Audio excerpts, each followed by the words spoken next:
안녕하세요. 전 사업을 하며 아들을 키우고 있는 40대 가장입니다. 살다 보면 뉴스에서나 보던 사건, 사고들이 우리들 주변 사람들에게 생기는 일이 종종 있곤 하죠. 저도 최근 크고 작게 사회면을 시끄럽게 하는 사건에 휘말릴 뻔했는데요. 다행히 사건이 일어나기 전 누군가의 도움으로 가벼운 피해만 입게 됐습니다. 지금부터 그 이야기를 하게 될 텐데, 제게 피해를 줬던 사람이, 제게 도움을 줬던 사람이 생각지도 못한 사람들이어서 제법 재미있게 제 사연을 들으실 수 있을 거라고 생각되네요. 그럼 친한 친구 녀석에게 제가 겪은 일을 말한다고 생각하면서 제 사연을 여러분께 소개해 보겠습니다. 젊은 시절 사랑하는 사람을 만나 가정을 꾸렸던 저는 제가 세상에서 가장 행복한 사람이라 생각했었습니다. 하던 일도 아무 걱정 없이 잘 되고 있었고 금슬 좋은 부부 사이에 아들까지 낳으면서 더 그렇게 생각했죠. 하지만 제가 교만했던 건지 제 행복은 오래가지 못했습니다. 늘 제 곁에 있어줄 거라 생각했던 아내가 아이를 낳고 몇 년 뒤 병으로 일찍 떠나게 되면서 저는 가장 큰 행복을 잃게 됐다고 생각했죠. 당시에는 견디기 어려울 만큼 괴롭고 힘들었지만 그래도 저는 아이를 위해 견딜 수밖에 없었습니다. 그렇게 저는 아내의 분신인 저희 아들 민우를 지극정성으로 키우며 살아가고 있었습니다. 일찍 엄마 잃은 아들을 제가 혼자 키우느라 제대로 살피지 못하고 여러모로 미안한 일이 많았지만 사업을 하고 있던 덕에 남들보다 여유가 있던 저는 다행스럽게도 경제적으로는 큰 어려움 없이 아이를 키울 수 있었습니다. 그래서 하나뿐인 자식에게 많은 걸 해주려고 더 열심히 일을 했지만 정작 사업하느라 바쁘다는 핑계로 아이와 함께 많은 시간을 보내진 못했었죠. 가뜩이나 엄마를 일찍 잃어 외로웠을 아이는 저와 떨어지고 싶어 하지 않았고 저는 그런 어린 아들을 두고 나가며 늘 아이에게 미안해하곤 했습니다. 그렇다고 하던 일을 접고 하루 종일 아이 곁에만 있을 수는 없었기 때문에 아들을 위해 어떻게 해야 할까 고민하던 저는 저 대신 아이를 돌봐주고 집안을 살펴줄 가정부를 구하기로 했어요. 보통의 가정부가 아니라 제 아이까지 맡겨야 할 사람이기 때문에 더 신중하게 구할 수밖에 없었지만 막상 지원해온 사람들 대부분은 아이를 돌보기에 적합하지 않아 보여 고민이 되더군요. 그러다 저는 어린이집 교사 출신의 가정부 경험까지 있다는 지선 씨를 만나게 됐습니다. 첫눈에 보기에도 선한 인상에 아이도 좋아한다는 것이 든든하고 마음에 들어 저는 곧바로 지선 씨를 고용하게 됐습니다. 처음에는 아직 어린 아들이 낯선 사람을 어려워하거나 불편해하지 않을까 걱정도 했지만 지선 씨는 어린이집 교사를 하던 경험 덕분인지 아이를 다루는데 아주 능숙했고 제 아들도 어려움 없이 잘 지내는 모습을 보며 걱정을 덜게 됐죠. 지선 씨는 저희 아들과도 금방 친해지며 집안 살림까지 꼼꼼하게 잘 살펴줬습니다. 덕분에 늘 외로워하고 불안해하던 아들은 그 후 눈에 띄게 안정을 찾아가는 듯 했고 아이의 안정된 모습을 보는 것만으로도 저는 지선 씨에게 무척 고마울 수밖에 없었죠. 그런데 심지어 저까지 챙겨주려 하니 몸둘 바를 모르겠더라고요. 아내가 죽고 난 뒤 셔츠도 제대로 다려 입지 못하고 아무래도 호래비 티가 날 수밖에 없던 저를 살펴준 지선 씨 덕분에 오히려 주변에서 먼저 제 변화를 눈치채는 듯 했습니다. 사장님, 요즘 얼굴이 좋아 보이시네요. 웬일로 옷도 깔끔해 보이고 설마 만나시는 분이라도 생기셨어요? 만나는 사람이라니 그런 거 아니야. 민우 때문에 가정부 한 분 고용했는데 그분이 나까지 자꾸 챙겨주시네. 나는 우리 민우 맡기는 것만으로도 감사했는데 말이야. 드디어 사람 들이셨어요? 안 그래도 사모님 돌아가시고 사장님 혼자 있는 게 다들 신경 쓰인다고 걱정했는데 다행이네요. 사람 꼼꼼하게 잘 뽑으셨나 봐요. 아내가 죽고 나서 방황하던 제 모습이 직원들에게도 걱정거리였던 건지 가정부를 고용한 이후 안정을 찾아가는 제 모습에 주변 사람들이 더 다행스러워했습니다. 저는 지선 씨에게 더 고마움을 느낄 수밖에 없었고, 제가 없는 사이 부쩍 더 가까워져 지선 씨를 따르는 아들 때문에 저희 셋이 함께하는 자리가 많아질 수밖에 없게 됐죠. 그러다 보니 지선 씨의 사정을 듣게 됐습니다. 일찍 사별하며 고생이 많았던 저처럼 지선 씨에게도 남모를 사연이 있었더라고요. 알고 보니 지선 씨도 저처럼 결혼 경험이 있었는데 그 결혼 생활이 그리 순탄하진 않았나 봅니다. 고된 시집살이를 당하면서도 참고 결혼 생활을 해왔는데 심지어 남편이 바람까지 피우는 바람에 마음고생이 심했다고 했어요. 게다가 남편이 외도한 상황에 경제적 능력이 없다는 이유로 아이까지 빼앗기고 쫓겨나듯 이혼을 당하는 바람에 지금은 혼자 힘들게 지내고 있었다고 하더라고요. 저와 상황은 다르지만 자식을 둔 부모로서 지선 씨의 사정이 안타까울 수밖에 없었고, 그런 와중에 제 아들을 자신의 친자식처럼 대하는 모습에 저는 지선 씨에게 점점 마음이 갈 수밖에 없었습니다. 그렇게 저는 오랫동안 지선 씨를 지켜보며 어느 날 용기를 내 고백하게 됐고, 그렇게 인연을 맺게 된 저희는 천천히 신중하게 만남을 이어가다 결혼 생각까지 하게 됐습니다. 그동안 지선 씨가 저희 부자에게 한 것만 보더라도 저는 그 사람이 제게는 물론이고 제 아이에게 좋은 엄마가 되어줄 거라고 생각했어요. 물론 아이가 있는 제 입장에서 가족을 드린다는 게 감정에만 휩쓸려 결정할 수 있는 문제가 아니었지만, 다행히도 민우는 지선 씨를 엄마처럼 따르며 좋아해줬고, 저는 아들을 위해서라도 저희 세 사람이 한 식구가 된다면 좋을 거라 생각하며 지선 씨와 재혼하게 됐습니다. 그리고 그런 제 기대처럼 아내는 결혼 후 더욱더 가정에 충실하며 민우를 친아들처럼 챙기고 제 내조까지 잘해줬죠. 저는 마음 놓고 아내에게 아이를 맡기며 그 덕분에 회사 일에 더 집중할 수 있었습니다. 아내는 제 내조를 하겠다며 종종 회사까지 찾아와 힘들게 만든 음식과 간식들을 직원들에게 나눠주곤 했었는데, 솜씨가 있는지 직원들이 다들 칭찬하며 좋아하더라고요. 그러다 요리에 재미가 들렸는지 어느 날 제게 직접 가게를 차리고 싶다는 말을 꺼내는 겁니다. 여보, 사람들이 내가 만들기만 하면 다 맛있다고 그러는 거 보면 나한테 재능이 있는 것 같지 않아? 그럼 이참에 나도 디저트 가게 하나 해보면 어떨까? 가게? 글쎄, 이 장사라는 게 생각만큼 쉬운 일이 아닌데. 음식 만드는 게 즐거운 거면 그냥 지금처럼 집에서 취미로 해도 되잖아. 취미도 좋지만 뭔가 해보고 싶어서 그래. 사실 나 오래전부터 작은 가게 운영해보는 게 꿈이었거든. 아이, 당신 가게 하는 게 얼마나 힘든 줄 알아? 지금이야 사람들이 맛있어 해주니까 그냥 그 보람에 즐거운 거지만, 돈 받고 팔려고 하면 그만큼 더 노력이 필요할 거고 팔 만큼 만드는 것도 힘들 거야. 취미가 일이 되면 괴로운 법이라 그러잖아. 그래도 이왕 하는 거 이윤 창출도 하면 좋잖아. 사실 나 집에 혼자 있는 게 답답하기도 하고 뭐라도 해보고 싶어서 그래. 가게를 차려주는 거야 제게 크게 어려운 일은 아니었습니다. 돈이 걱정되는 것도 아니고 주변에 장사하는 다른 지인들에게 도움을 받을 수도 있으니까요. 저도 아내가 활동적으로 생활하는 건 좋게 생각했지만 아이 걱정이 우선일 수밖에 없었습니다.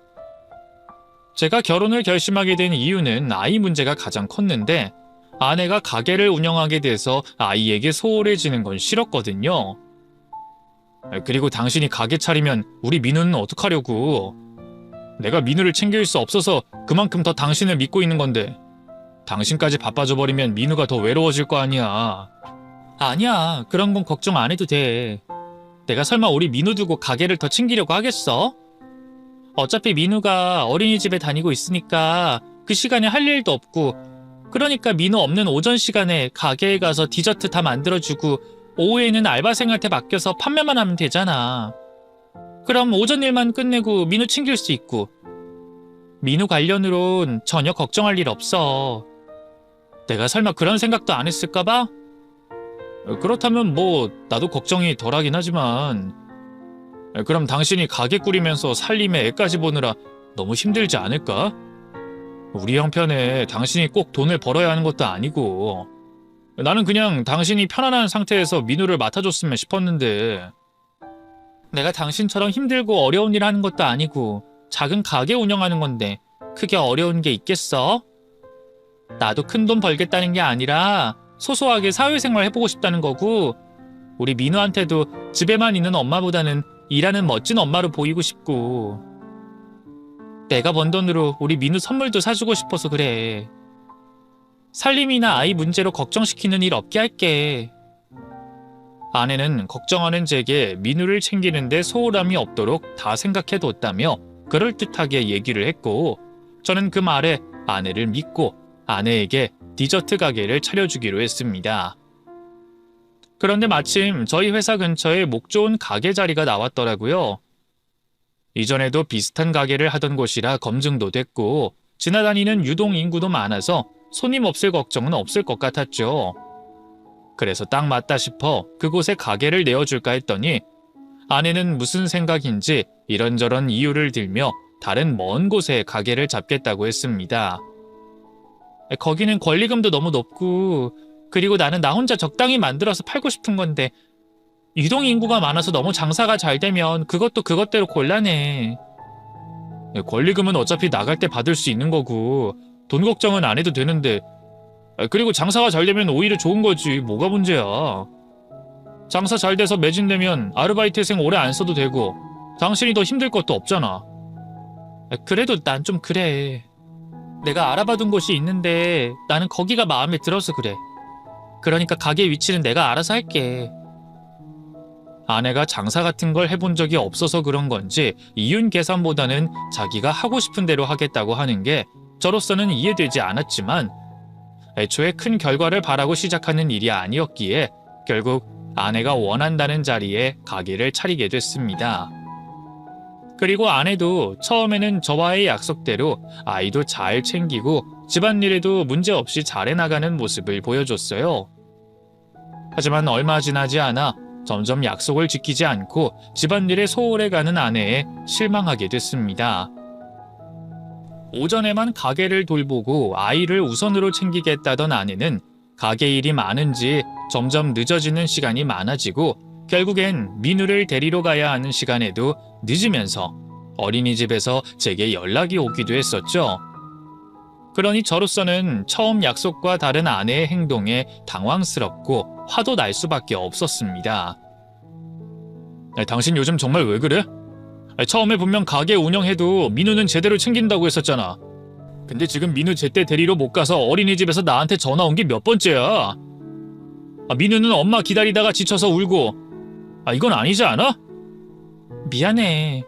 근데 나라고 그러고 싶어서 일부러 그랬겠어? 바빠서 일하다 보니까 픽업 시간 깜빡했던 것뿐이야. 실수한 걸로 왜 그렇게 화를 내? 그럼 이 상황에 당신 같으면 화가 안 나겠어? 내가 분명 이런 일 있을까봐 걱정했던 건데 당신이 알아서 잘할 수 있다고 하더니 먼저 약속을 어긴 거잖아. 나라고 이럴 줄 알았겠어? 손님들이 자꾸 더 몰리고 하는데 나도 가게가 이렇게 잘 될 줄 몰랐다고. 그럼 우리 이번에 가정부 쓰면 어때? 사실 당신은 살림을 잘 모르니까 내가 이런 말 하면 집에서 노는 줄 알고 괜히 요령 피운다고 생각할까봐 여태 말 못했는데 그동안 나 혼자 민우고 집안 살림까지 하느라 힘들었거든. 근데 나도 이제 일하고 돈도 버니까 우리도 가정부 쓰면 좋잖아. 그럼 나도 음식이나 청소는 걱정 안 해도 되고 가게랑 민우만 챙기면 되니까 더 낫고 내가 바쁠 때 아줌마한테 민우 부탁해도 되니까 당신도 걱정 없지.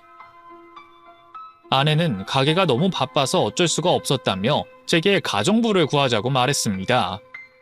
이럴 거면 처음부터 왜 자신 있게 그런 약속을 했는지 이해되지도 않았고 아이보다 일에 치중하려는 아내가 마음에 들지 않았지만 그렇다고 아내에게 가게를 하지 말라 강요할 수는 없었습니다. 아내도 주체가 있는 사람인데 하고 싶은 일을 못하게 할 수도 없었으니까요. 그렇다고 이미 버린 일을 접으라 할 수도 없고 그래서 내키진 않았지만 어쩔 수 없다고 생각하고 아내가 원하는 대로 가정부를 구하기로 했습니다. 그렇게 얼마 뒤 아내는 알아서 가정부를 고용하며 집안 살림을 맡기게 됐어요. 그리고 저는 오랜만에 아내의 가게를 찾아가게 됐습니다. 그동안 아내가 개업할 때 이후로 일 때문에 바빠서 자주 찾아가지 못했는데 아내의 가게가 바쁘다니 제가 도움될 일이라도 없을까 싶어 찾아가게 됐죠. 늘 정신없이 바쁘다며 앓는 소리를 하는 아내를 놀라게 해줄 생각에 말도 없이 가게를 찾아갔지만 막상 가게에는 아내의 모습이 보이지 않았습니다. 불티나게 팔린다는 디저트들은 언제 만들었는지 오래돼 보이는 채로 그대로 진열장에 쌓여 있었고 손님이 별로 없는지 아르바이트생은 한가한 게 익숙한 듯 핸드폰을 만지고 있더라고요. 제 생각과는 다른 가게의 상황에 당황한 저는 아내에게 사정을 물어볼 수밖에 없었습니다. 낮에 당신 만나러 잠깐 가게 들렀는데 당신은 없고 가게도 한가하니 알바생은 핸드폰만 보고 있던데 당신 가게 바쁘다더니 뭔가 문제가 있는 거야? 올 거면 미리 말을 하지. 그러게 왜 연락도 없이 찾아와? 나는 당신이 바쁘다니까 당연히 가게에 있을 줄 알았지. 근데 장사가 잘 되는 건 맞아? 보니까 디저트들이 그대로인 것 같던데. 나 바쁜 거 맞아. 장사도 너무 잘 되고. 그래서 더 큰 매장으로 옮기려고 알아보고 있어서 내가 자리를 비웠던 것뿐이야. 그런 거 당신한테 일일이 말해야 하나 싶어서 아직 말 안 했는데 그래 말 나왔으니까 말할게. 나 앞으로 가게 때문에 더 바쁠 거고 주말에도 나가야 할지도 몰라. 그러니까 한동안 집에 신경 못 써도 당신이 좀 이해해줬으면 좋겠어. 아내는 의아해하는 제게 가게 확장 이전 문제 때문에 바쁘다며 이해를 바랬어요. 아내에게 더 이상 결혼 전의 모습을 찾아볼 수 없었습니다. 민우와 한시도 떨어지지 못하고 끔찍이도 아꼈던 모습과 늦은 밤이 됐던 새벽이 됐든 간에 제 내조를 위해 애쓰던 모습은 온데간데 없었죠. 아내에게 실망하지 않았다고 하면 거짓말이었겠지만 그래도 이해하려고 했습니다. 상황이 어쩔 수 없다고 생각했죠. 저 역시도 민우를 제 목숨만큼이나 소중하게 생각했지만 일에 쫓겨 신경 쓰지 못한 때가 있었으니까요. 더욱이 저 역시 사업을 하고 있던 사람이었기 때문에 규모는 작지만 어엿한 가게의 사장이었던 아내를 더 이해하려고 했어요. 그래서 아내에게 스트레스가 될 만한 말을 하지 않고 아내의 잦은 외출로 생기게 된 빈자리를 대신 채우려고 노력했습니다. 아내의 실체를 알게 된 그날 역시도 가게 자리를 알아본다며 나간 아내를 대신해 민우와 하루 종일 시간을 보내고 있었죠. 아내는 늦은 오후가 돼서 돌아왔어요. 왜 이렇게 늦었어? 이럴 줄 알았으면 내가 같이 가줄 걸 그랬나? 교회인데 접근성이 좋은 곳을 알아보려고 하니까 시간이 오래 걸리네. 한 군데만 들려도 1시간이 걸려. 그래서 몇 군데 못 봤는데 시간이 늦어서 돌아온 거야. 나 피곤해 죽겠어. 씻고 밥 먹고 쉴게. 그래. 아줌마! 이 아줌마는 집이 얼마나 넓다고 사람이 집에 왔는데 나와보질 않아? 아주머니 내가 퇴근하시라고 했어. 아마 집에 가실 준비하고 있을 거야. 혹시 저녁 식사 때문이라면 내가 해줄게. 주말도 9시까지 일하기로 되어 있는데 왜 벌써 보내? 아직 7시밖에 안 됐는데. 그럼 일 안 한 2시간만큼은 돈 덜 받겠다고 해? 그것도 아니면서. 아줌마 어딨어요? 네 사모님 무슨 일로. 어머 이 아줌마 좀 봐. 옷을 갈아입었네? 아줌마 진짜 가려고요? 아직 근무 시간 남았는데? 네? 아니 사장님께서 오늘은 일찍 들어가 봐도 된다고 하셔서요. 여보 내가 가시라고 했다니까 왜 그래? 아주머니 죄송합니다. 신경 쓰지 마시고 가셔도 돼요. 당신은 좀 가만히 있어. 아줌마 가기만 해봐요. 당장 잘라버릴 거니까. 그리고 지금까지 나 늦게 들어온 동안 매번 이런 식으로 일찍 집으로 들어간 것 같은데 그럼 매일 일한 시간에 2시간씩 빼서 돈 계산할 거예요. 그러니까 돈 덜 받고 잘리기 싫으면 당장 들어가서 다시 옷 갈아입어요. 내가 씻는 동안 밥 차려오고. 알겠어요? 여보 당신 왜 이래? 당신 밥은 내가 차려준다고 하잖아. 당신도 있고 나도 있어서 이제 할 일도 없는데. 아이, 사장님 아닙니다. 근무 시간은 지켜야죠. 처음부터 약속된 건데 저 괜찮으니까 싸우지들 마세요. 제가 잘못했는데요. 잘못했다는 걸 아니까 다행이네. 앞으로 꽤 쓰려고 하지 마세요. 알겠어요? 나 저녁에 라면 먹고 싶으니까 씻고 나올 때 맞춰서 끓여놔요. 네. 아내는 일찍 퇴근하려는 가정부 아주머니에게 화를 냈습니다. 심할 정도로 말이죠. 아내가 제 앞에서 아주머니에게 그 정도로까지 심하게 대한 적은 처음이었어요. 아내가 아주머니를 몇 번 무시하는 듯한 태도를 보이긴 했지만 무시라기보다는 자기 일이 바빠 신경 쓸 새가 없어 보이는 정도였죠. 그래서 처음 보는 그 모습이 놀라웠어요. 또 제가 아주머니께 죄송스러웠죠. 어쨌든 제가 일찍이 퇴근하라는 말 한마디 때문에 벌어진 일이었으니까요. 하지만 아주머니께서는 괜찮다는 말을 하시며 다시 옷을 갈아입고 아내가 먹을 라면을 끓일 준비를 하셨죠. 저는 아주머니가 보이는 곳에 있기가 민망해 민우를 데리고 거실에서 아이방으로 가려고 했습니다. 그런데 그때 아주머니께서 제게 다가오시며 쪽지를 한 장 건네시더라고요. 사장님, 퇴근하시고 이 주소로 가보세요. 꼭이요. 민우는 제가 잘 돌보고 있을 테니까 이곳에서 저 여자가 뭘 하고 있는지 꼭 보세요. 네? 아주머니, 그게 무슨 말씀이세요? 주소요? 그게 무슨... 사모님 오시나 보네요. 조금 전 제게 한 말은 도대체 무슨 말이고 제게 준 쪽지는 뭔가 싶어서 아주머니께 더 여쭤보려 했는데 알 수 없는 말을 남긴 아주머니께서는 다시 주방으로 가시곤 아무 일이 없었다는 것처럼 라면을 끓이셨습니다. 그리고 곧이어 샤워를 막 마친 아내가 주방으로 나왔죠. 괜히 아주머니께 말을 걸었다가는 아내가 또 아주머니께 신경질적인 반응을 보일까 싶었던 저는 아이를 데리고 방으로 갔어요. 방으로 가자마자 아주머니께서 제게 건네준 쪽지를 열어봤죠. 그곳에는 아주머니의 말처럼 웬 주소가 적혀져 있었습니다. 혹시 저와 아내가 관련된 주소인가 싶어서 휴대폰 지도로 어디인가 확인을 해봤죠. 그런데 처음 보는 곳이었어요. 영문을 알 수 없는 아주머니 행동에 직접 여쭤보려고 했습니다만 아주머니를 감시하듯이 지켜보고 있는 아내 때문에 좀처럼 물어볼 틈이 나지 않았습니다. 결국 아주머니께서 현관문을 열고 집을 나가실 때까지 어떤 주소인지 여쭤보지 못했죠. 그래서 저 나름대로 생각을 해봤습니다. 아주머니께서는 이 주소지가 적힌 쪽지를 주시면서 제 아내를 언급했어요. 그걸로 봤을 땐 아내와 관련이 되어 있다는 건 추측해 볼 수 있었죠. 그런데 지금 당장도 아니고 낮 시간도 아니고 왜 하필 제 퇴근 시간 이후에 찾아가라고 했을까라는 의문점이 생겼습니다. 일하는 저를 배려해서 퇴근 시간으로 콕 집은 건 아닐 텐데 말이죠. 이유는 알 수 없었지만 아주머니가 말한 내용을 실행하는 게 어려운 일은 아니었으니 그렇게 해보기로 했어요. 그래서 다음 날 회사에서 업무를 마치고 칼퇴근해서 그 집 앞으로 찾아가 봤죠. 쪽지에 적혀있는 주소는 어제 휴대폰으로 확인했던 것과 같이 평범한 오피스텔이었습니다.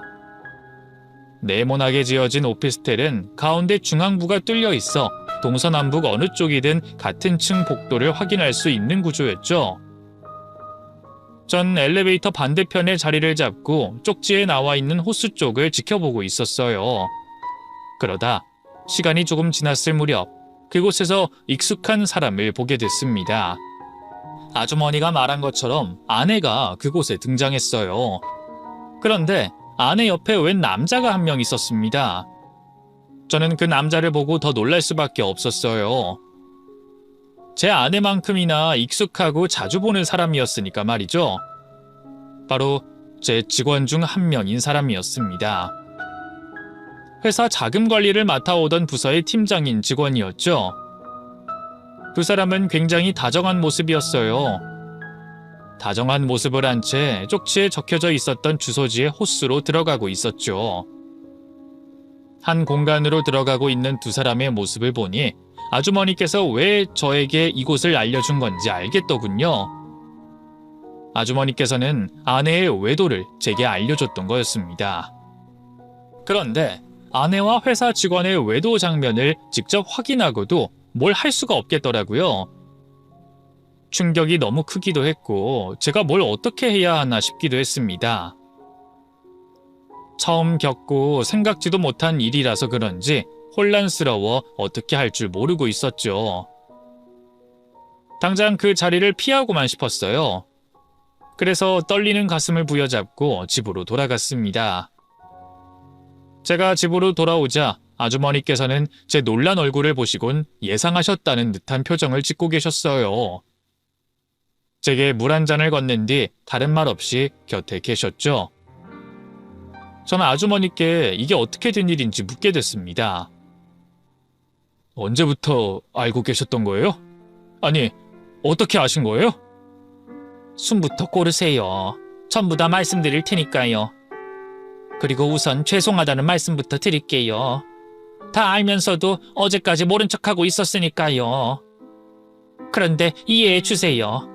가정부로 일하다 보면 별별 추악한 사실을 다 알기 마련인데 그때마다 고자질하듯이 사실을 말하고 다니면 제 일을 오래 할 수가 없거든요. 그러니까 정말 안타깝고 열불나는 상황에서도 저는 입을 무겁게 해야 돼요. 이번에 사모님, 아니 그 여자 일도 그래서 제가 사장님께 비밀로 했었고요. 근데 어제 그 여자가 절 대하는 태도를 겪고 나니까 더는 안 되겠더라고요. 제가 가정부 경력만 해도 수십 년인데 그 나이에 그렇게 못돼 먹은 년은 처음 봤거든요. 첫날부터 어제까지 정말 사람을 얼마나 무시하고 괴롭히는지. 들어보니까 자기도 가정부 출신이었다면서. 그래서 사장님께 제 철칙을 깨면서까지 말씀드리게 된 거예요. 그리고 그 여자가 사장님 몰래 바람 피우고 있다는 건 제가 이 집에 온 지 일주일 정도 지났을 때 알게 됐어요. 거리끼는 게 없는 건지 아니면 절 그만큼 무시하는 건진 모르겠지만 사장님 안 계실 때 안방 화장실에서나 옷방에서 그렇게 전화질을 하더라고요. 지금 만나고 있는 남자랑 말이죠. 그때까지는 흔히 있는 바람이라고 생각했는데 단순한 바람이 아니라 더 심각한 상황이라는 걸 알게 됐어요.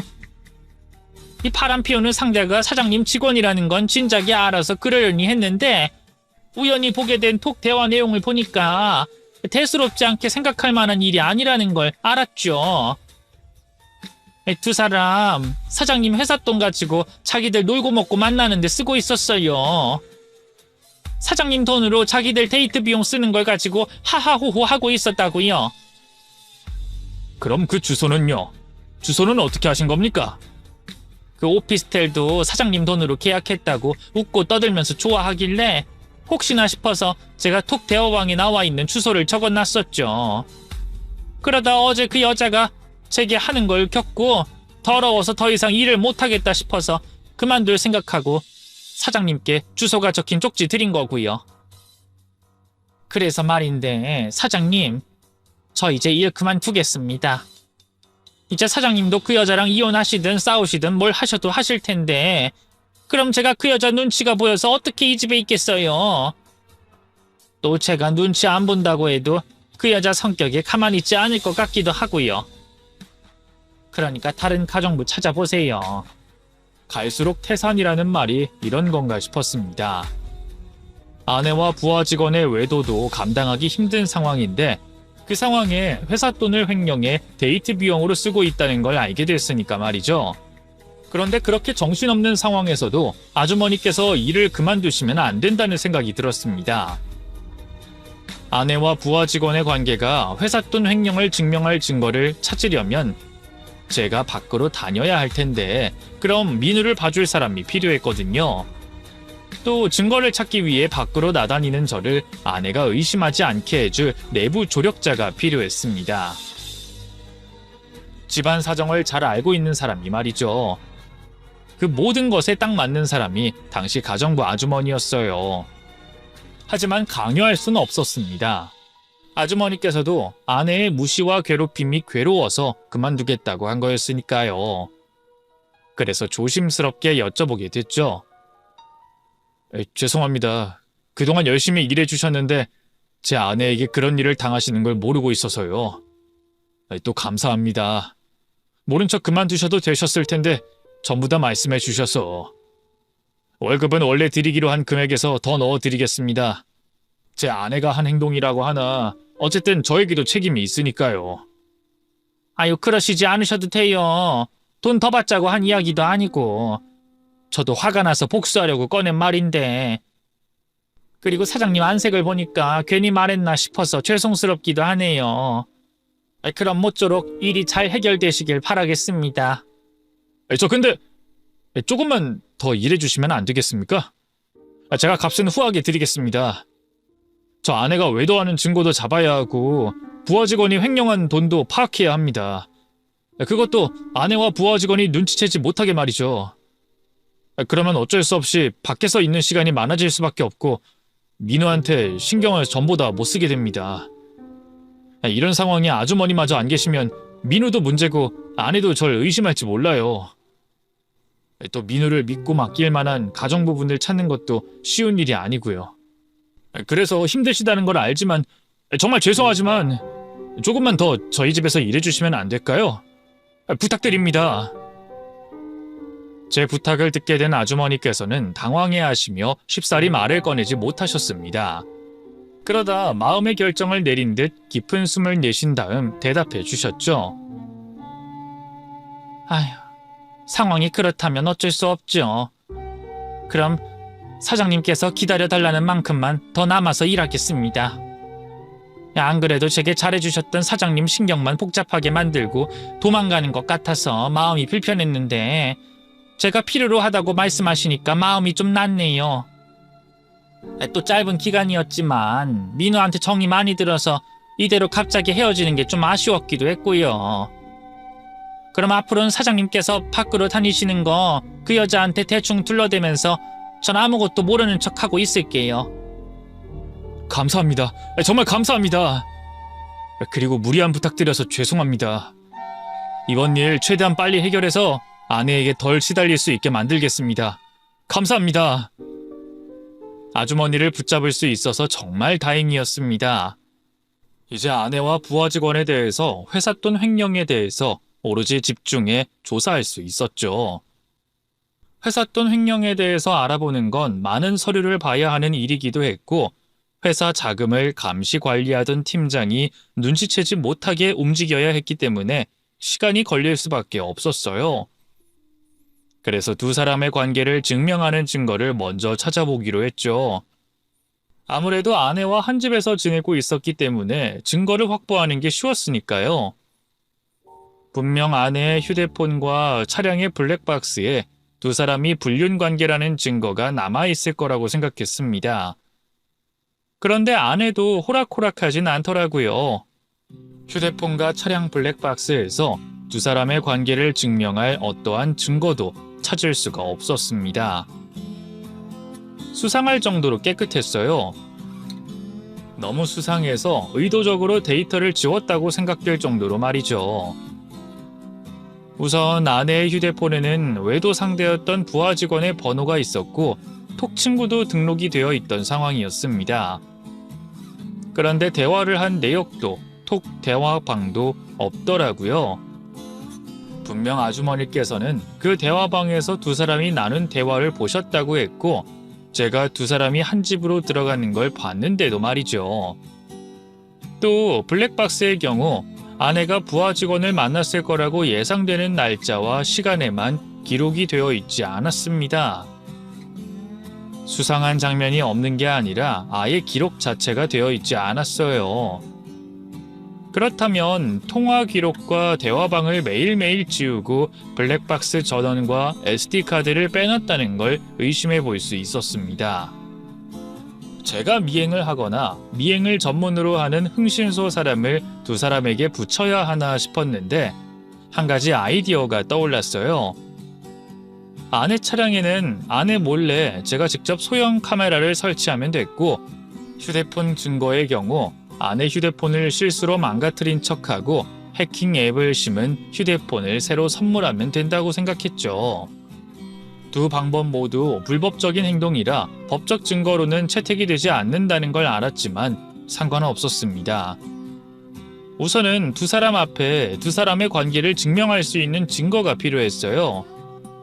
합법적으로 이것저것 따져가면서 증거를 모으려고 하다간 철두철미한 두 사람으로 인해 얼마나 시간이 걸릴지 몰랐으니까요.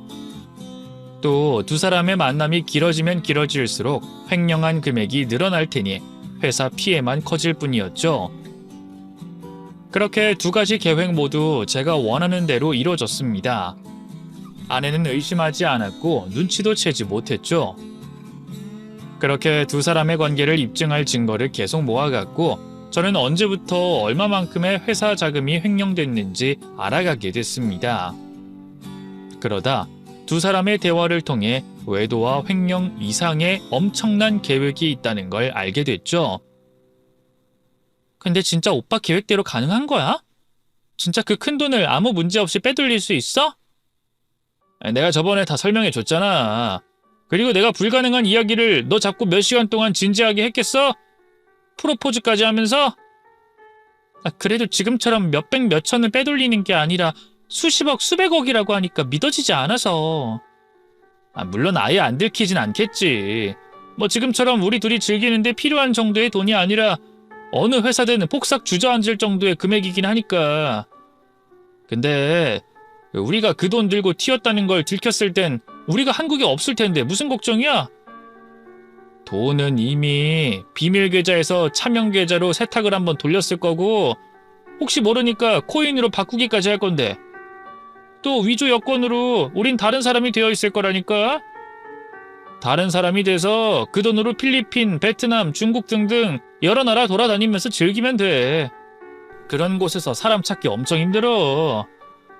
내 발로 한국 들어가기 전까지 못 찾는다고 보면 된다니까. 도망치고 나서는 나도 별 걱정 안 되지. 오빠 말처럼 요즘엔 코인도 세탁할 수 있다며. 근데 내 말은 돈을 빼돌리는 동안 문제가 없겠냐는 거야. 문제 없어. 어차피 회사 재무제표야 내가 관리 감독하니까. 그 사장님, 아니 너네 남편 밑에서 내가 몇 년을 일했는데 날 의심하겠어? 거기다 최근에 외부 감사 끝났으니까 다음 감사는 한 3년 정도 뒤일 거고 곧 큰 계약건이 여럿 있으니까 그때 맞춰서 잘만 하면 우리가 도망갈 때까지 걸릴 일은 없어. 설령 걸렸다고 해도 돈만 빼돌리면 끝이야. 아까 말한 대로 내가 돈 세탁 빡세게 돌린 다음에 네가 가지고 있으면 돼. 횡령 그까짓 했다고 징역 길게 살지 않는다니까. 물론 내 앞으로 된 재산이나 수익이 있으면 발견되는 족족 있는 족족 빼앗기긴 하겠지만 그 돈들 다 네 앞에 있는데 뭐. 그러니까 징역 좀 살다가 너랑 해외 나가서 행복하게 살면 돼. 그럼 나는 정말 오빠만 믿고 있는다. 그리고 혹시 내가 따로 할 건 없어? 너? 너는 지금처럼 네 남편한테 우리 관계 들키지 않게 잘해야지. 그리고 앞으로는 회사 관련해서 내부 사정 좀 자주 물어봐. 왜 그 바깥 고민 잘 들어주는 착한 아내인 척하면서 네 남편이 회사에 어떤 계획을 가지고 있고 뭘 하려고 하는지 알아보라고. 그럼 내가 일하는데 좀 더 수월할 것 같아. 그건 내가 잘할 자신 있어. 내가 또 그런 연기는 기가 막히게 잘하잖아. 그걸로 그 인간한테 접근해서 결혼도 할 수 있었고. 아유, 양큼한 것. 어떻게 그런 말을 뻔뻔하게도 자랑하듯이 말해? 너 혹시 나한테도 딴맘 먹고 접근한 건 아니지? 무슨 말이야. 내가 몇 번이나 말했잖아. 오빠는 내 운명의 상대라고. 그게 아니면 내가 뭐하러 오빠를 만나. 이미 돈 많은 남편까지 둔 상황에. 오빤 내 평생의 반쪽이야. 그러니까 평생 우리 둘이서 잘 먹고 잘 살 수 있게 이번 계획 꼭 성공시켜. 알겠지?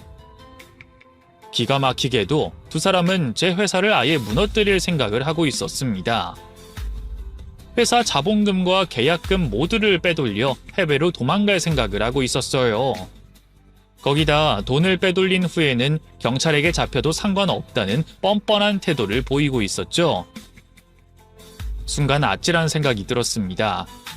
혹시 아주머니께서 끝까지 모른 척하고 가정부 일을 그만두셨다면 또는 제가 아주머니의 쪽지를 무시한 채 있었다면 저와 민호와의 인생이 어떻게 됐을지 생각만 해도 아찔해서 온몸이 떨려올 정도였죠.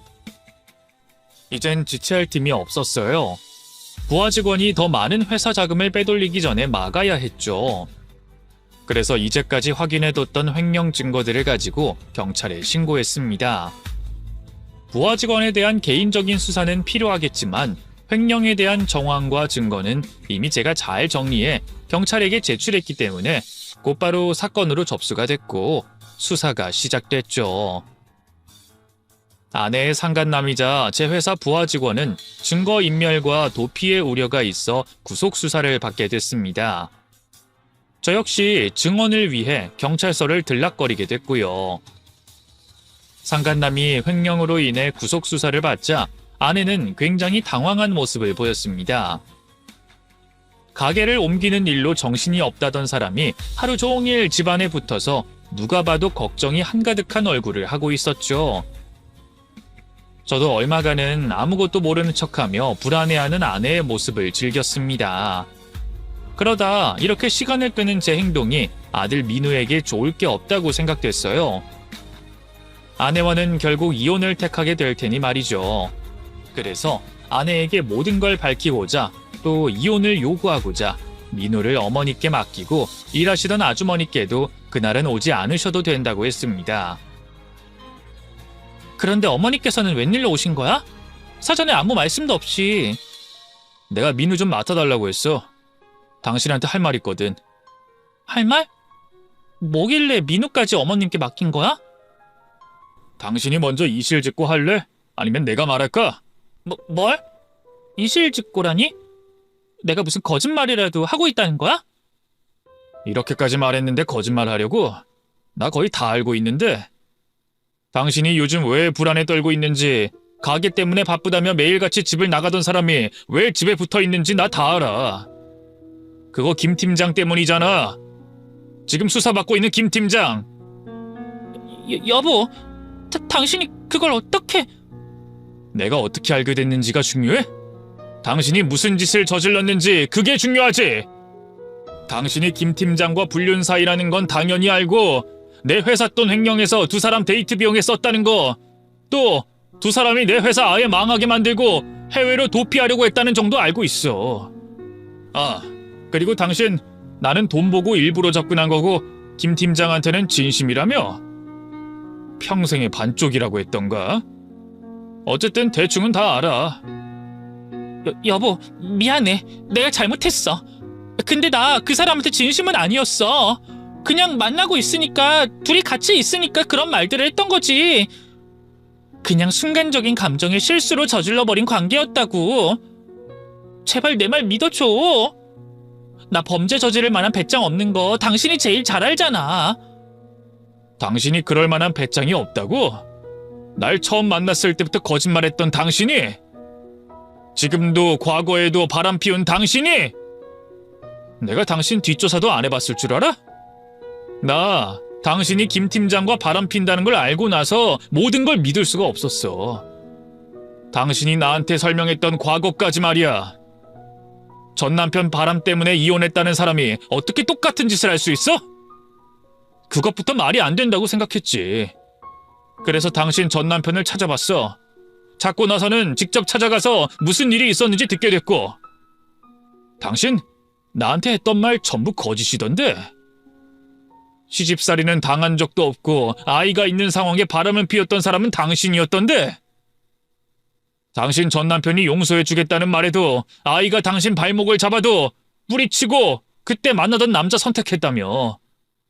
이번이 처음이 아니라 아주 상습범이던데 뭘! 아내는 모든 것이 거짓말투성이인 사람이었습니다. 저에게 처음 다가왔을 때 안타까운 사연이 있는 여자처럼 자신을 설명했던 것도 모두 거짓이었죠. 이전 결혼해서 바람을 피웠던 사람은 아내였고 아이와 남편을 뿌리치고 상간남을 선택했던 것도 아내였습니다. 그런데 제 상황을 알고선 제 동정심을 사기 위해서 아이를 만나지 못하는 안타까운 사연을 가진 엄마인 척 하고 있었던 거죠. 제가 자신의 과거까지 꿰뚫고 있자 아내는 더 이상 거짓말은 통하지 않겠다고 생각이 들었는지 그때부터 바싹 엎드려 제게 싹싹 빌기 시작했어요. 여보, 미안해.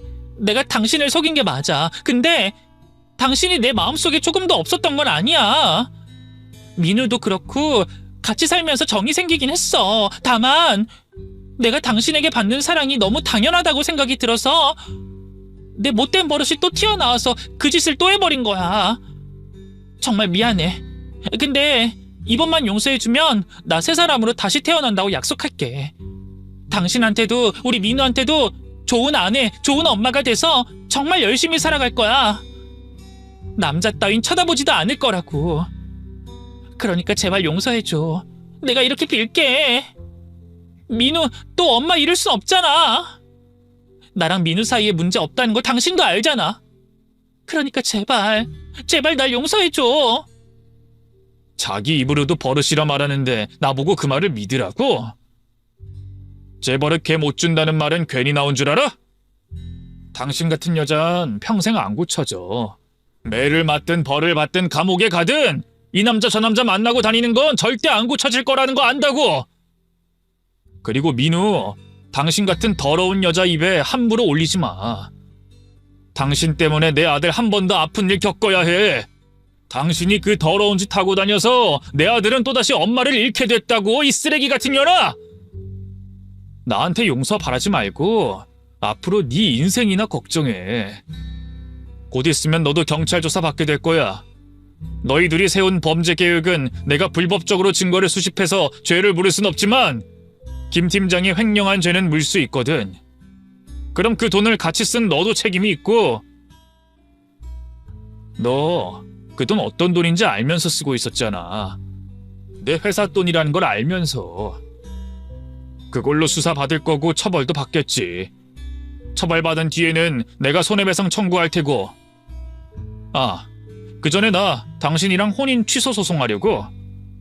당신이 나 속이고 결혼했었잖아. 그러면 그거에 대한 위자료도 청구할 테니까 당신 돈이 아주 많아야 되겠다. 앞으로 쉴 틈이 없겠는데, 안 그래? 여보 제발 용서해줘. 나 정말 잘할 거야. 잘한다고. 야, 최경원, 나 진짜 잘할 거라고. 제발 믿어달라고. 아내는 미친 사람처럼 저에게 소리를 지르며 어떻게든 용서받길 원했어요. 그런데 제가 아내를 왜 용서해줘요? 저와 아들의 인생을 나락으로 떨어뜨리려 했는데. 그래서 난리를 치는 아내를 집 밖으로 쫓아냈습니다. 다음 날부터는 변호사와 함께 혼인 취소 소송에 대한 준비를 하게 됐고요. 이후 복잡하게 꼬여있던 아내와의 문제를 차례대로 해결하기 시작했습니다. 혼인 취소 소송을 했고 횡령 혐의로 집행유예를 받게 된 아내에게 손해배상 청구 소송도 연이어서 하게 됐죠. 그 사이 회사 자금을 직접적으로 횡령하고 사용한 김 팀장에게는 짧은 징역형이 선고됐어요. 그 인간에게도 똑같이 손해배상 청구 소송을 하게 됐죠. 그 외에도 변호사분과 눈에 불을 켜고 두 사람에게 조금이라도 더 고통을 주기 위해서 자질구레한 소송을 청구했던 탓에 소송건이 너무 많아 순서대로 판결을 설명할 순 없지만 어쨌든 제가 전부 다 승소했어요. 가장 중요한 혼인 취소 소송도 일찍이 승소할 수 있었고요. 당연히 각 소송 때마다 피해 보상을 청구했기 때문에 두 사람이 부담해야 하는 금액도 꽤 됐습니다. 여담이지만 짧은 징역살이와 집행유예로 나온 상간남과 아내에게는 지금도 그 손해보상금을 받아내고 있어요. 두 사람 모두 자신들 사정 때문에 손해배상금을 제때 갚지 못해 모든 재산과 수익이 압류됐다가 제게 매달 얼마의 보상금을 갚겠다며 빌어서 압류를 풀어줬죠.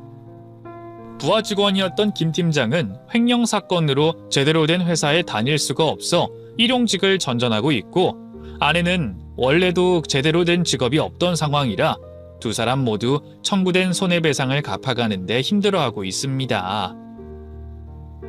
제가 못된 건진 모르겠지만 두 사람 목에 평생 갈 목줄을 채워준 것 같아서 즐기고 있어요. 그리고 이번 사건에 가장 고마운 분을 빼놓을 수가 없겠는데요. 아내의 외도를 알려주셨던 아주머니께는 아내와의 일이 해결되고 그 자리에서 돈 1억을 드리게 됐습니다. 아주머니께서는 그렇게까지 큰 돈을 바란 적 없으셨다고 했지만 저로서는 감사한 마음을 어떻게든 전하고 싶었어요. 1억이요? 아유, 사장님 지금 농담하시는 거예요? 1억이라뇨? 그 큰 돈을 제가 왜... 아주머니 아니었으면 저 더 큰 금액을, 아니 돈으로 환산할 수 없는 저와 민우 인생이 어떻게 됐을지 몰라요. 제 회사와 가정을 지킬 수 있게 해주셔서 정말 감사합니다. 그의 감사한 마음을 표현하는 거니까 꼭 받아주세요. 아유, 그건 안 되겠네요. 너무 많아요. 이런 큰 돈 잘못 받았다가는 탈나요. 그러니까 그냥 제가 일한 값만 받겠습니다. 아니요, 꼭 받아주세요. 그래야 제가 편하겠습니다. 그리고 가능하시다면 계속해서 저희 집, 저희 민우 좀 봐주셨으면 해요. 대신 저도 일을 좀 줄이려고 계획 중에 있습니다. 그 아주머니 힘들게 하지 않을 테니까 부탁 좀 드릴게요. 아유, 그러지 않으셔도 되는데. 아유, 그럼 앞으로 더 잘하라는 뜻이라고 생각해서 감사히 받겠습니다. 감사해요. 아닙니다. 저야말로 아주머니께 감사하죠. 아주머니 덕분에 일이 잘 해결됐는데요. 그리고 앞으로도 잘 부탁드릴게요. 그렇게 아주머니께서는 지금도 저희 집에 민우를 돌봐주시고 계시고요. 저는 아들에게 미안한 마음에 일을 줄여가며 많은 시간을 함께할 수 있게 노력 중입니다. 제게 왜 이런 일이 벌어졌을까 생각했던 적도 많았는데요. 그렇게 과거에 매달려 쓸데없는 생각을 하다간 답이 없는 것 같더라고요. 그래서 저는 아들과 행복할 미래만 생각하면서 지내고 있어요.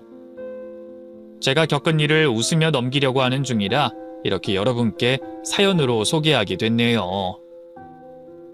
저와 아들의 인생을 망치려고 했던 두 사람, 끝까지 힘들고 어렵게 지냈으면 좋겠고요. 반대로 제게 도움을 주신 우리 아주머니, 오래오래 건강하셔서 저희 두 사람 곁에 남아주셨으면 좋겠네요. 당연히 우리 아들 민우 건강하고 씩씩하게 자라주길 바라고요. 그럼 전 이만 인사드리고 글을 마치겠습니다. 제 사연 끝까지 시청해 주셔서 감사합니다.